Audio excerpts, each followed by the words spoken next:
સાગરના પંડરવાડા ગામે એક સાથે 3 મકાન સળગ્યા, ગરીબ લોકો થયા બેઘર। મહીસાગર જિલ્લાના ખાનપુર તાલુકાના પાંડરવાડા ગામે રાત્રિના સમયે અચાનક 3 રહેણાંક મકાનમાં આગ લાગતા ભારે અફરાતફરી મચી ગઈ। સુતેલા લોકો જાગી ગયા હતા। આગથી બચવા માટે દોડાદોડી કરવા લાગ્યા।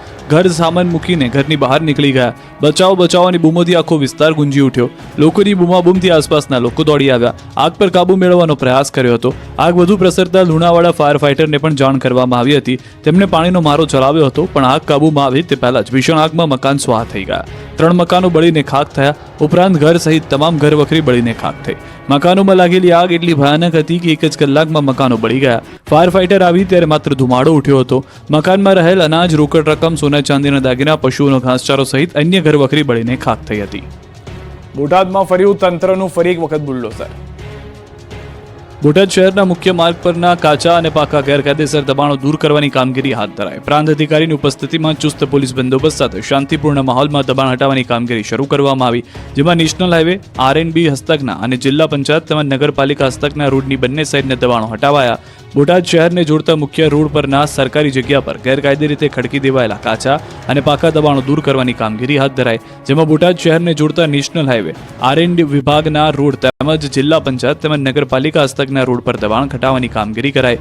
બોટાદ પ્રાંત અધિકારી આરતી ગોસ્વામી, બોટાદ મામલતદાર તેમજ ડીવાયએસપી નવીન આહિર સહિતના પોલીસ કાફલાના ચુસ્ત બંદોબસ્ત વચ્ચે બોટાદ શહેરના સાળંગપુર રોડ પરની બંને સાઈડના દબાણો હટાવવાની કામગીરી કરાઈ, જેમાં સ્ટેટ હાઈવે જે આરએનડીબી હસ્તકના રોડ પર 5.8 કિલોમીટરના બંને બાજુ 35 મીટરના દબાણ દૂર કરાયા, તો નેશનલ હાઈવે પરના 2.16 કિલોમીટરના બંને સાઈડના 24 મીટરના દબાણો દૂર કરાયા। તો શાંતિપૂર્ણ માહોલમાં તમામ કાચા અને પાકા દબાણો અધિકારીઓ અને પોલીસના ચુસ્ત બંદોબસ્ત સાથે દૂર કરવામાં આવ્યા। આગામી સમયમાં પણ અન્ય સંબંધિત વિભાગો દ્વારા દબાણકર્તાઓની નોટિસ પાઠવવામાં આવી છે। તેઓ દ્વારા સમય મુજબ દબાણ નહીં હટાવાય તેઓ દબાણો પણ હટાવવાની કામગીરી કરાશે। વિછિયા પોલીસ સ્ટેશનને બાનમાં લેવા મુદ્દે 84 લોકો સામે ફરિયાદ દાખલ। રાજકોટ જિલ્લાના વિછિયામાં પોલીસ અને લોકો વચ્ચે થયેલા ઘર્ષણ મુદ્દે પોલીસે 84 લોકો સામે ફરિયાદ નોંધી। અત્યાર સુધીમાં 58 લોકોની ધરપકડ કરી લેવામાં આવી। પોલીસ દ્વારા થોરિયાળી ગામના ઘનશ્યામ રાજપરાની હત્યાના આરોપીને સાથે રાખી ઘટનાનું રિકન્સ્ટ્રક્શન કરવામાં આવ્યું। જો કે વરઘોડો કાઢવાની સ્થાનિક લોકોની માંગ હતી, પણ પોલીસે કહ્યું કે કાયદા મુજબ કામ થાય, કાયદા વિરુદ્ધ કંઈ થશે નહીં, જેથી સ્થાનિક લોકો રોષે ભરાયા। ટોળા અને પોલીસ વચ્ચે ઘર્ષણ થયું, જેમાં 2 પોલીસકર્મીને સામાન્ય ઈજા પહોંચી। એ બાદ ટોળા પર કાબુ મેળવવા પોલીસ દ્વારા ટીયર ગેસના સેલ પણ છોડવામાં આવ્યા હતા। આ મામલે પોલીસ બીજા દિવસે એક્શનમાં આવી। પોલીસે તોફાની તત્વોને વાહનો પણ ડિટેન કર્યા। આખું ગામ પોલીસ છાવણીમાં ફેરવાતા વિછિયાની બજારોમાં કર્ફ્યુ જેવો માહોલ સર્જાયો। ગામમાં સન્નાટો છવાયો। બજારમાં તમામ દુકાનોના શટર બંધ જોવા મળ્યા। સતત બીજા દિવસે વિવિધ વિસ્તારમાં પોલીસ કાફલો તૈનાત કરાયો। સોમવારથી ઘટનાને પગલે વિછિયામાં એસઆરપીની ટુકડી તૈનાત કરાઈ। પોલીસ દરેક હરકત પર નજર રાખી રહી છે। એચએમપી વાયરસને લઈને રાજ્યભરની હોસ્પિટલો સજ્જ, વિશેષ વોર્ડ ઉભા કરાયા। ગુજરાતમાં એચએમપી વાયરસની એન્ટ્રી થતા આરોગ્ય વિભાગ સતર્ક થઈ ગયું છે। રાજ્યભરની હોસ્પિટલો સજ્જ થઈ ગઈ છે, ત્યારે અમદાવાદ સિવિલમાં આઇસોલેશન બેડ તૈયાર કરાયા। 15 આઇસોલેશન બેડની વ્યવસ્થા કરાઈ। ભાવનગરનું આરોગ્ય તંત્ર એલર્ટ થયું છે। નવા વાયરસની દહેશતને લઈ સરટી હોસ્પિટલમાં સતર્કતા વધારાઈ છે।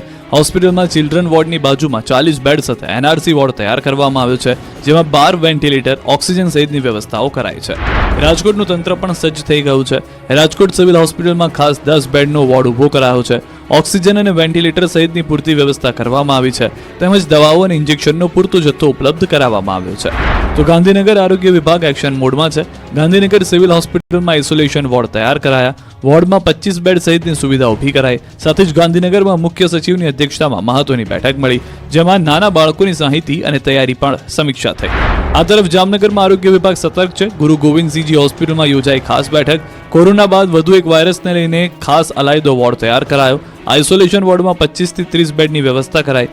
ઓક્સિજન, વેન્ટિલેટર સહિતની તમામ વ્યવસ્થા સાથે તબીબી સ્ટાફ સજ્જ છે।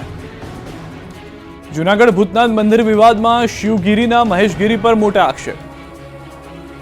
જૂનાગઢ ભૂતનાથ મંદિરના ગાદીના વિવાદ મામલે ભૂતનાથ મંદિરના મહંત શિવગીરીએ કર્યો મહત્વનો ખુલાસો। ભૂતનાથ મંદિરની જગ્યા બાબતે જૂનાગઢના પૂર્વ ડેપ્યુટી મેયર ગિરીશ કોટેચા અને સિનિયર વકીલ હેમાબેન શુક્લે મહેશગીરી પર ગંભીર આક્ષેપો કર્યા. બંધ કવરમાં રહેલા ડોક્યુમેન્ટ જાહેર કરાયા.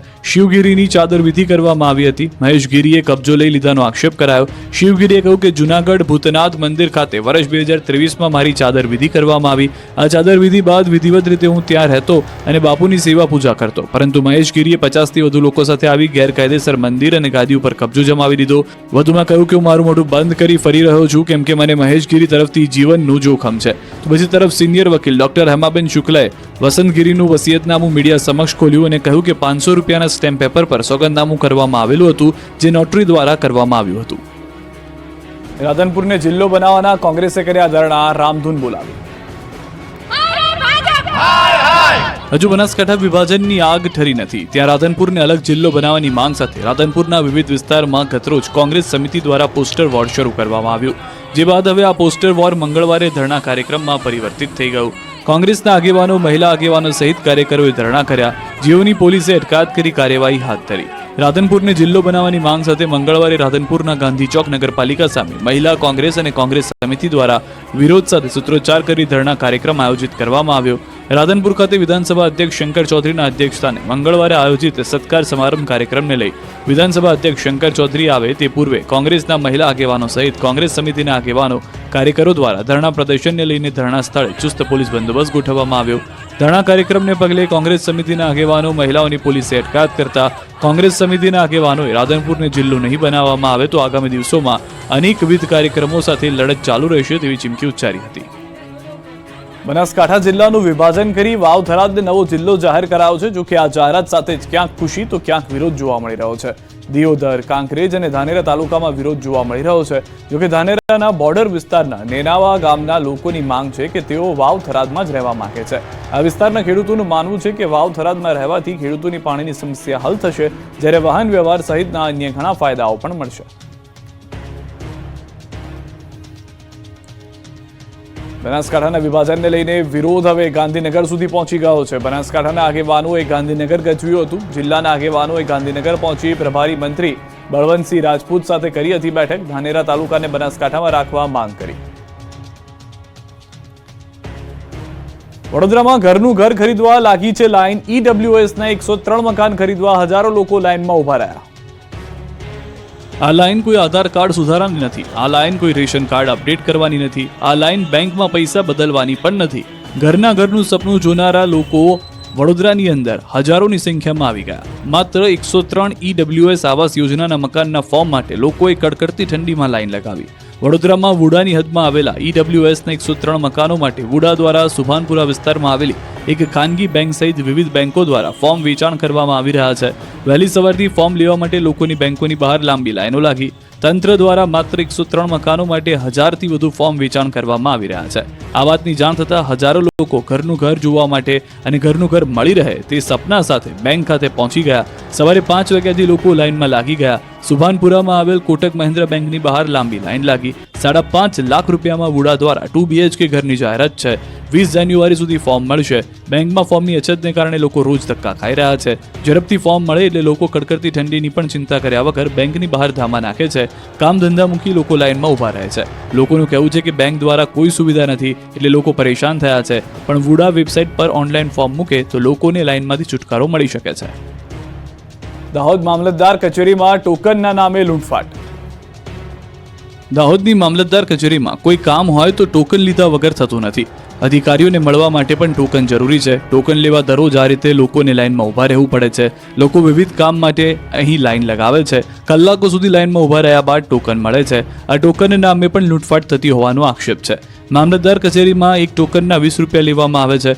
દરરોજ હજારો લોકો દાહોદમાં લીમખેડા મામલતદાર કચેરી આવે છે. એ હિસાબે મળતિયાઓ દરરોજ હજારો રૂપિયાની લૂંટ ચલાવે છે, જેને લઈને લોકોમાં રોષ ફેલાયો છે. અરજદાર તો ત્યાં સુધી કહી રહ્યા છે કે એક દિવસે 20 રૂપિયાનું લીધેલું ટોકન માત્ર એક જ દિવસ ચાલે છે.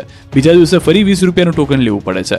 આમ વારંવાર ટોકન માટે પણ 20 રૂપિયા ખર્ચ કરવો પડે છે. તો બીજી તરફ મામલતદાર કહી રહ્યા છે કે અધિકારીઓને મળવાના કોઈ ટોકન નથી, માત્ર એન્ટ્રી કરવાની હોય છે. ત્યારે અરજદારોની માંગને ધ્યાને લઈ ટોકન સિસ્ટમ બંધ કરી દેવામાં આવી છે. પરંતુ અહીં ગુડ ગવર્નન્સની વાતો પાયાવિહોણી સાબિત થઈ રહી છે. બિલીમોરામાં સુરક્ષા વગર JCBના પાવડા પર ચડીને સ્ટ્રીટ લાઇટના તાર બાંધ્યા. નવસારીના ભીલીમોરા નગરપાલિકાના અધિકારીઓની ગંભીર બેદરકારી જોવા મળી. જી હા, પાલિકાના અધિકારીઓએ પાલિકાના કર્મચારીનો જીવ જોખમાય તે રીતે કામ કરાવ્યું. કોઈપણ જાતના સેફટીના સાધનો વિના બ્રિજ પર જેસીબી મશીન પર ચડીને યુવકે જોખમી રીતે કામ કર્યું. રેલવે ઓવરબ્રિજ પર લોકોના પતંગની દોરીથી જીવ બચાવવા પાલિકા તંત્રએ પુલ પરના સ્ટ્રીટ લાઇટ પર તાર બંધાવ્યા, પરંતુ તાર બાંધવા માટે કર્મચારીને લિફ્ટરની જગ્યાએ જેસીબી મશીન પર ચડાવ્યો. ત્યારે કોઈ દુર્ઘટના બને તો જવાબદારી કોની રહેશે તેવા સવાલો ભીલીમોરા પાલિકા તંત્ર સામે ઉઠી રહ્યા છે. ખેડા જિલ્લા સહકારી સંઘની ચૂંટણીમાં ભાજપ પર ભારે પડ્યું અપક્ષ. ખેડા જિલ્લા સહકારી માળખામાં દબદબો ધરાવતી ખેડા જિલ્લા સહકારી સંઘની સંચાલક મંડળના સભ્યોની ચૂંટણી યોજાઈ હતી. ખેડા જિલ્લા સહકારી સંઘની ચૂંટણીમાં ભાજપ પર ભારે પડ્યું અપક્ષ. કુલ 13 બેઠક પૈકી 8 બેઠકો બિનહરીફ આવી હતી અને બાકીની 5 બેઠકો પર 12 ઉમેદવારો વચ્ચે ચૂંટણી યોજાઈ હતી. માતર, નડિયાદ, કઠલાલ, મહુધા અને કપડવંજ બેઠક પર ચૂંટણી યોજાઈ હતી, જેમાં 5માંથી 2 બેઠક પર ભાજપના ફાળે ગઈ, જ્યારે ભાજપ કરતાં વધુ એટલે કે 3 બેઠક પર અપક્ષની જીત થઈ. જોકે જિલ્લા સંઘમાં 13 બેઠકોમાંથી 10 બેઠકો પર ભાજપનો કબજો રહેતા ભાજપનો દબદબો રહ્યો, પરંતુ ચૂંટણીમાં અપક્ષે મેદાન માર્યું. નડિયાદ બેઠક પર અપક્ષ ઉમેદવાર કૌશિકભાઈ પરમારનો વિજય, મહુધા બેઠક પર ભાજપના ઉમેદવાર અર્જુનસિંહનો વિજય, માતરની રસાકસીવાળી બેઠક પર પૂર્વ ધારાસભ્ય જીત, માતર બેઠક પર કેસરીસિંહ સોલંકીની જીત, કપડવંજ બેઠક પર અપક્ષ બાબુભાઈ પરમારનો વિજય, કરલાલ બેઠક ઉપર 3 ઉમેદવારમાંથી 2 ઉમેદવારને 15-15 મત મળ્યા અને 1 ઉમેદવારને 3 મત મળતા ટાઈ પડી ગઈ. 3 ઉમેદવારોમાંથી 2 ઉમેદવારોને સરખા મત મળતા ભાજપના ગોપાલ સોલંકીનો વિજય થયો. બીજી તરફ ખેડા જિલ્લા સહકારી સંઘની ચૂંટણીમાં પરિણામો જાહેર થતાં જ આક્ષેપ પ્રત્યે આક્ષેપ થઈ રહ્યા છે. ભાજપના પૂર્વ ધારાસભ્ય કેસરીસિંહ સોલંકી સામે માતર વિધાનસભા વિસ્તાર સંગઠનને નારાજગી વ્યક્ત કરી. પૂર્વ એમએલએ 2 વખત પાર્ટી વિરુદ્ધ જઈ હારનો સામનો કરાવવાનો વારો આવ્યો અને આક્ષેપ કર્યો. કેસરીસિંહ પાર્ટીના મેન્ડેટની વિરુદ્ધ ઉમેદવારી કરી. આ મામલે માતરના ધારાસભ્ય સહિત 200 કાર્યકર્તાઓએ કમલમ પહોંચી રજૂઆત કરી. સાથે જ પાર્ટીમાંથી તત્કાલ હકાલપટ્ટી કરવાની માંગ કરી. પાર્ટી કોઈ પગલાં નહીં લે તો રાજીનામું